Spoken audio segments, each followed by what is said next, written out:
पिछली वीडियो में हमने एन टाइप एक्सट्रिंसिक सेमीकंडक्टर्स की बात की थी।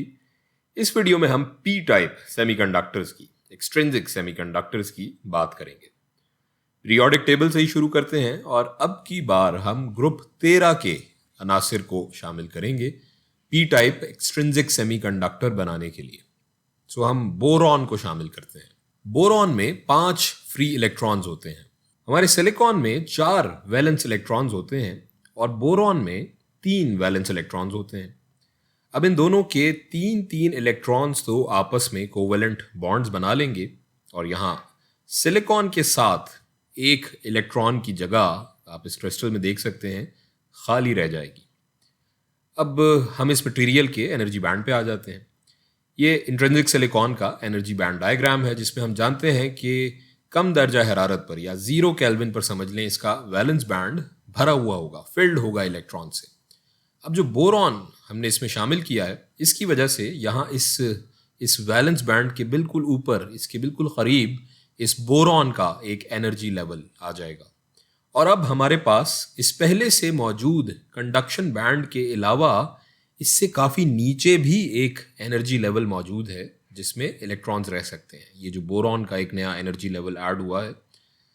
हमने देखा था कि रूम टेम्परेचर पर सिलिकॉन के इलेक्ट्रॉन्स एक्साइट होकर इस एनर्जी गैप को फलांग कर कंडक्शन बैंड में आना शुरू हो जाते हैं। लेकिन अब की बार जब दर्जा हरारत बढ़ेगा तो इलेक्ट्रॉन्स के पास ऊपर कंडक्शन बैंड में जाने से पहले भी एक बहुत करीब एनर्जी लेवल मौजूद है जहां वो मौजूद हो सकते हैं। थोड़ा सा ही दर्जा हरारत बढ़ने पर ही बहुत से इलेक्ट्रॉन्स इस बोरॉन के एनर्जी लेवल में आ जाएंगे और अपने पीछे वैलेंस बैंड में होल्स छोड़ आएंगे। पहले ये होता था कि जब कंडक्शन बैंड में फ्री इलेक्ट्रॉन्स पहुंचते थे वो अपनी जगह होल्स छोड़कर आते थे।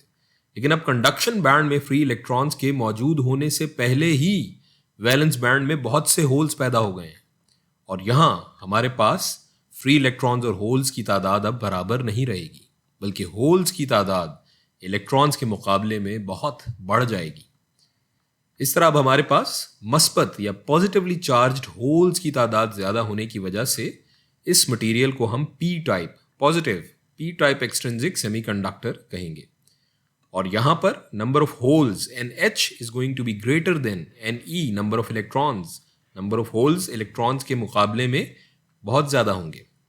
यहाँ जो आंसर हमने शामिल किया था, चूंकि वो अपने एनर्जी लेवल में इलेक्ट्रॉन्स को एक्सेप्ट कर रहा है या कबूल कर रहा है, तो इसे हम एक्सेप्टर इम्प्यूरिटी कहते हैं और इस बोरॉन के एनर्जी लेवल को हम एक्सेप्टर लेवल कहते हैं।